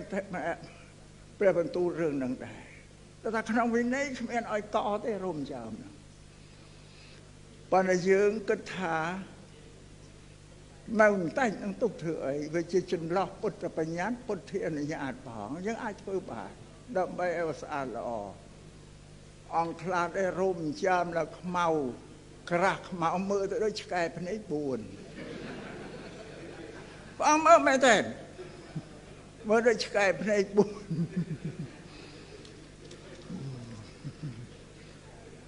បានសម្ដេចសង្ឃរាជជួនណាតលោកថាអត់មានឲ្យកោទេរំចាំនឹងក៏បើយើងគេហៅសង្ឃបញ្ញាណគឺទុកដូចជាមានសុពលភាពដូចពុទ្ធបញ្ញាណដែរយើងកោទៅស្អាតលោកបានប្រាប់ចឹងដែរអត់មានទេក្នុងវិន័យប្រាប់ឲ្យតកោពុកមាត់ពុកចង្ការកោសក់កាត់កញ្ចក់ទេពេលលោកសង្ឃថ្ងៃខ្លះអត់កាត់កញ្ចក់ទៅកញ្ចក់ដល់វាយដូចមនុស្សស្រីឯងណាដល់គេដើរប្រទេសមកវាលោកអត់ចេះវិន័យបើចេះវិន័យតកោសក់ត្រូវកោពុកមាត់ពុកចង្ការកាត់កញ្ចក់វាប្រមគ្នានឹងឯងអានេះជាវិន័យកិច្ចរបស់អ្នកដែលបួសត្រូវអនុវត្តគេត្រូវធ្វើចឹងបានបួសបាន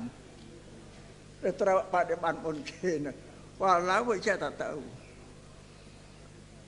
បានចំណាថាអានឹងវប្បធម៌របស់ភូមិយកឲ្យទៅនាំចូលស្រុកខ្មែរឥឡូវមិនឥឡូវស្រុកខ្មែរមានច្រើនណាស់លោកដែលនាំវប្បធម៌ភូមិមកនៅឃើញអត់កោរុំចាំកលាត់កឡើតគិតថាជាខ្លួនអស្ចារ្យតណាទៅได้ខ្លួនថែរក្សាវប្បធម៌ប្រពៃណីរបស់ព្រះសង្ឃខ្មែរវាអត់មានបានខ្ញុំណាសួរលោកនោះធ្វើឲ្យដែរទៅស្រុកភូមិដែរឃើញលោកសង្ឃភូមិបណ្ដាមនុស្សស្រីដែរលោកថាឃើញដល់ដែរឃើញលោកសង្ឃភូមិបបួលគ្នាទៅផឹកស្រានៅកន្លែងគេលក់ស្រាដែរថាឃើញអាចមិនលោកឯងមិនថាអាក្រក់ផងបើលោកឯងទៅច្បុចយន្តតែថាល្អលោកសង្ឃខ្មែរអត់ទាន់មានទេអត់ទាន់មានលោកណាបណ្ដាស្រីទេ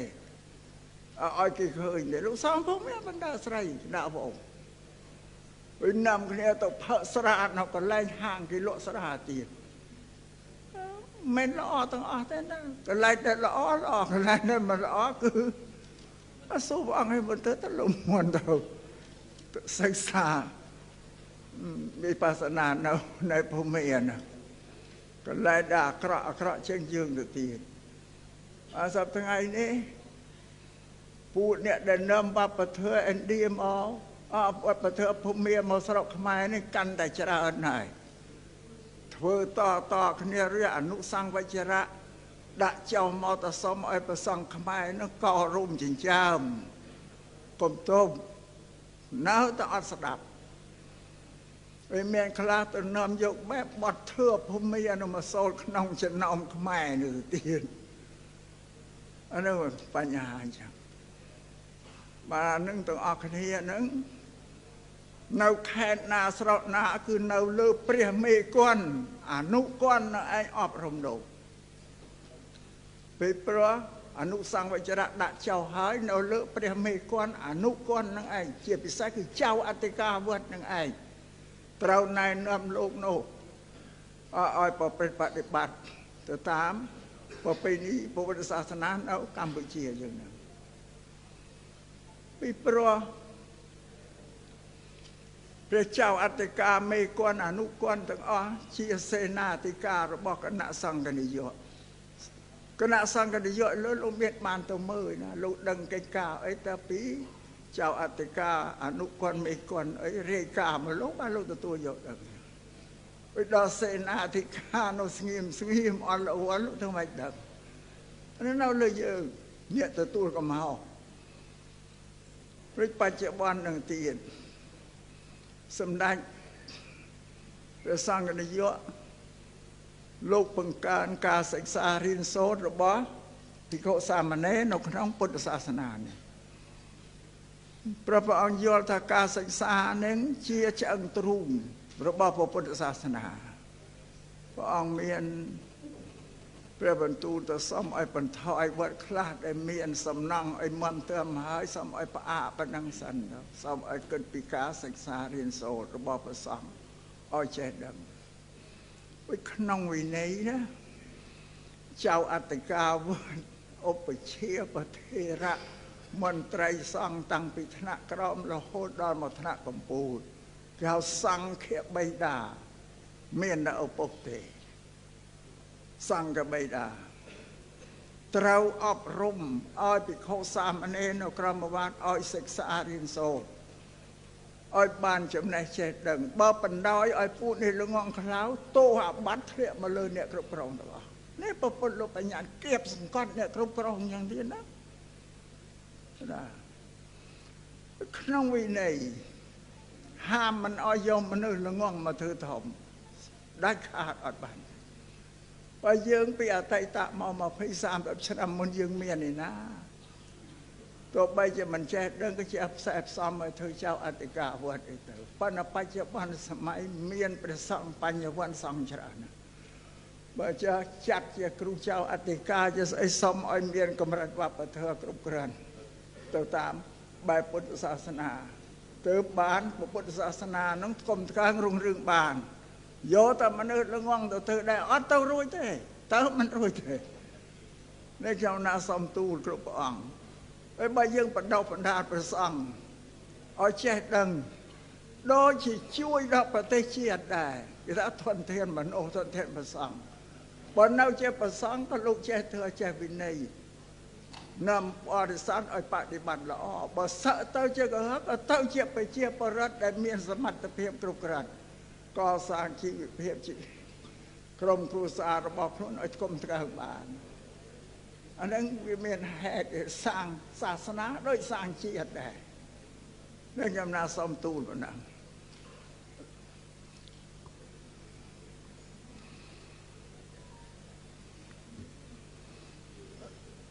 เราដូចជាប៉ុណ្ណឹងចឹងណា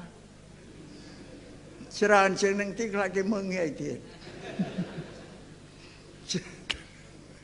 ចេះតែរៀបខ្លួន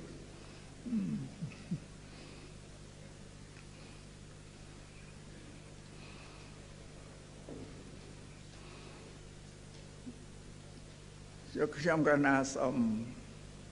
បញ្ចប់សេចក្តីអំពីវប្បធម៌របស់ពុទ្ធសាសនាថេរវាទយើងណាបញ្យល់ឲ្យក្នុងនោះថាវប្បធម៌ពុទ្ធសាសនាថេរវាទនៅកម្ពុជានៅប្រែទាំងនោះឲ្យយល់ស្ដាប់ដល់គ្នាកុំឲ្យច្រឡំនឹងវប្បធម៌របស់ជាតិវប្បធម៌របស់ជាតិផ្សេងវប្បធម៌ពុទ្ធសាសនាផ្សេងហើយពុទ្ធសាសនាមិនជាសាសនាបន់ស្រន់ទេអ្វីទាំងអស់ដែលយើងមានកើតពីយើងធ្វើទាំងអស់ដែលប្រពន្ធលោកបញ្រៀនឲ្យយើងធ្វើការហើយពាក្យរបស់ប្រពន្ធមិនចេះសាបសូន្យទេតាំងនៅលើលោកជានិច្ចសច្ចង្វេអមតាវាចាពាក្យពិតគឺពុទ្ធសាសនាពាក្យពិតប្រកបណាស់អត់ចេះសាបសូន្យទេសតញ្ចធម្មោនជារងឧបេទេធម៌របស់សពរោះគឺពុទ្ធសាសនា มันចេះចាស់ក្រឹមគ្រាទេចេះតែមានជីវិតតាំងនៅលើលោកចេះតែថ្មីទន់សម័យជានិច្ចនឹងរកដើមកំណើតនឹងទីបញ្ចប់អត់ឃើញទេអមើលធ្វើដែលប្រពន្ធលោកសំដែងមកបើមនុស្សនៅក្នុងពិភពលោកប្រព្រឹត្តទៅតាមតែនឹងទាំងអស់គឺត្រូវចម្រើនបញ្ញាស្វែងរកបញ្ញាគ្រប់ទាំងគ្នាព្រះអង្គមើលរដ្ឋាភិបាលគ្រប់ប្រទេសគេសាងសាលាឲ្យប្រជាពលរដ្ឋគេរៀនដើម្បីបំបត្តិសេចក្តីល្ងង់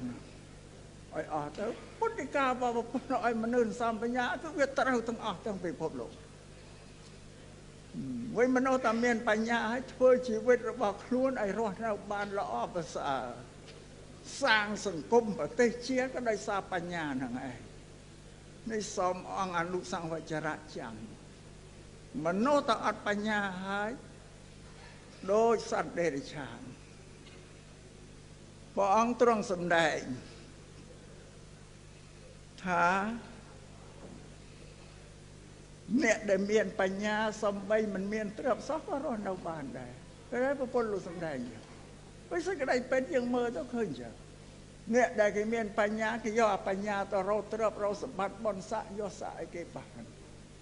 ហើយតែអត់បញ្ញាហើយអត់ទៅរួចតែជីវិតរស់នៅដោយក្រលំបាកបំផុត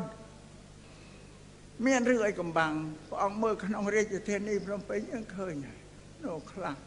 ផ្ទះវិមានគេស្កឹមស្កាយវីឡាស្អីទៅល្អល្អិតមកពីអីមកពីគេមានបញ្ញាចុះអ្នកខ្លះនោះព្រះអង្គមើលដល់រឹសអិតចាយដល់អីក្នុងក្រុងភ្នំពេញហ្នឹងទៅយាមផ្ទះគេបើកទ្វាររបស់ផ្ទះមកវាស្អាតមកវាអត់បញ្ញាហ្នឹងតែមើលទៅឃើញយ៉ាងឯងបានអញ្ចឹងយើងមិនគួរបណ្ដែតបណ្ដោយឲ្យព្រះសង្ឃយើងល្ងង់ខ្លៅអត់បានសិក្សារៀនសូត្រអីទេណាអានេះជាតោអ្នកដឹកនាំមានអាបត្តិទាំងអស់អ្នកគ្រប់គ្រងមានអាបត្តិទាំងអស់នេះប្រពន្ធលោកគៀបសកលវាគ្រប់គ្រងបើយើងមានដឹងឯណាអញ្ចឹងចំណាសំលើកយកពីនេះនោះមកទូលគ្រប់ព្រះអង្គក្នុងអនុសង្វចរៈនេះសូមឲ្យខិតខំវិញម្យ៉ាងទៀតពាក្យថាសាមគ្គីជាពាក្យនៅក្នុងពុទ្ធសាសនាប្រពៃណីរបស់ព្រះសម្មាសម្ពុទ្ធគ្រប់ព្រះអង្គដែលត្រាស់ដឹងនៅលើលោកនេះកាលណាមានពួកភិក្ខុពីទិសទាំង4ចូលទៅថ្វាយបង្គំព្រះអង្គតែងតែសាកសួរចំពោះភិក្ខុនោះដោយសំណួរ4យ៉ាងជាប្រពៃណីរបស់ព្រះពុទ្ធគ្រប់ព្រះអង្គទី1លោកសួរថាអ្នកទាំងឡាយរើគ្នាល្មមអត់ត្រូវបានទេអីទី2ថាអ្នកទាំងឡាយល្មមប្រព្រឹត្តទៅបានទេអីទី3សួរថាសាមគ្គីព្រមព្រៀងរបស់អ្នកទាំងឡាយកើតមានទេទី3សួរតែកន្លែងអ្នកនៅមានអាហារបិណ្ឌបាតឲ្យល្មមនឹងញ៉ាំងអត្តភាពឲ្យប្រព្រឹត្តទៅបានទេសំណួរ4យ៉ាងជាប្រពៃណីរបស់ពុទ្ធក្នុងនោះមានសាមគ្គីមួយលោកសួរគ្រប់តែភិក្ខុព្រះអង្គយល់ថាកាលណាមិនព្រមព្រៀងនេះហើយมันមានសេចក្តីចម្រើនទេនឹងអន្តរាយនឹងវិន័យនៅក្នុងពួកក្រុមនោះ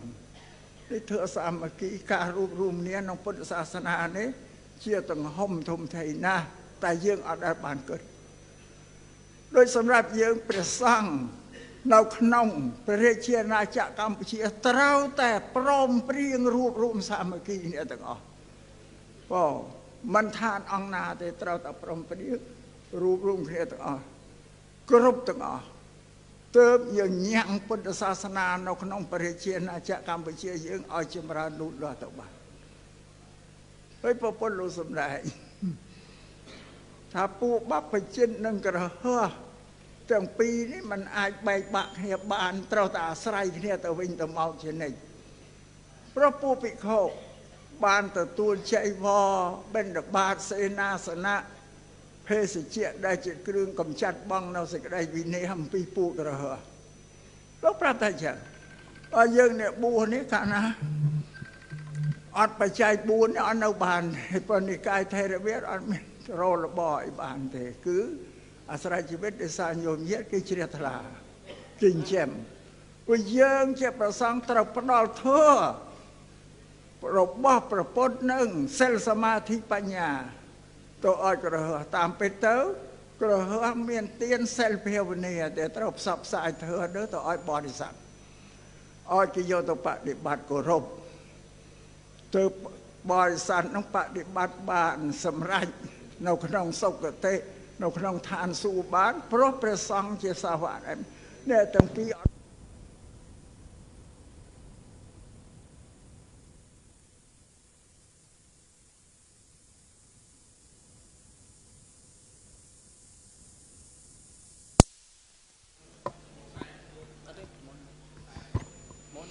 ព្រះអង្គទ្រង់សម្ដែងឲ្យថាពុទ្ធសាសនានេះនៅលើបរិស័ទទាំង4ចម្ពោះគឺភិក្ខុភិក្ខុនីឧបាសកបាសិកាឥឡូវភិក្ខុនីអស់ហើយនៅតែអ្នក3ភិក្ខុហើយគិតសាមណេរផងក៏ជំនួសភិក្ខុនីហើយបាសកបាសិកាព្រមព្រៀងគ្នាបានញ៉ាំងព្រះសទ្ធម្មនឹងឲ្យប្រព្រឹត្តទៅបានតែបែកបាក់គ្នាអន្តរាយទៅអស់អញ្ចឹងព្រះសង្ឃយើងត្រូវថែរក្សាដោយញោមញាតបរិស័ទដែលគេចិញ្ចឹមយើងផ្ដល់ធ្វើ